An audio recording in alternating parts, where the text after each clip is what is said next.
গোখাদ্যের দাম কমানো ও সরকারের নীতি সহায়তায় মাংসের বাজার নিয়ন্ত্রণ করা সম্ভব। বাইরে থেকে মাংস আমদানি নয়, বরং দেশীয় খামারিদের সুরক্ষায় ব্যবস্থা নিতে হবে।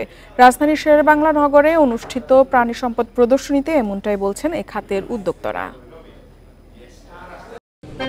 আনলিমিটেড লাইফ চলুক গ্রামীণফোনের মান্থলি প্ল্যানে, এক প্ল্যানে 1 মাস। দেশের বাজারে 1 কেজি গরুর মাংস কিনতে ভোক্তাদের গুনতে হচ্ছে প্রায় 800 টাকা।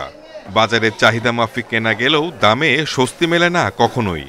সম্প্রতি মাত্র 495 টাকা কেজি দরে ব্রাজিল সরকার মাংস রপ্তানির আগ্রহ দেখায়, যদিও আমদানির কোনো সিদ্ধান্ত নেয়নি সরকার।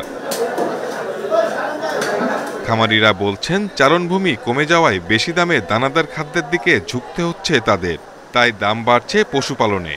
সমস্যা সমাধানে দরকার গোখাদ্যের দাম কমানো, পাশাপাশি গরুর জাত উন্নয়নে আলাদা পরিকল্পনা নিতে হবে। গরুর মনে করেন খাদ্যটা দাম যদি কম হইতো তাহলে আমরা মনে করেন কম দামে গরু বেচার চেষ্টা করতাম।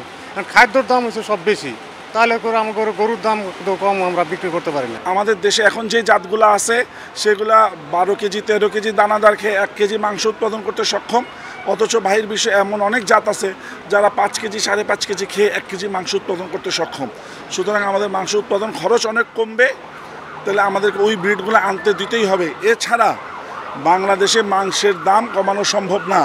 প্রাণী সম্পদ অধিদপ্তরের দাবি, খামারিদের সুরক্ষার পাশাপাশি ভোক্তাদের স্বার্থে নানা পরিকল্পনা নেওয়া হচ্ছে।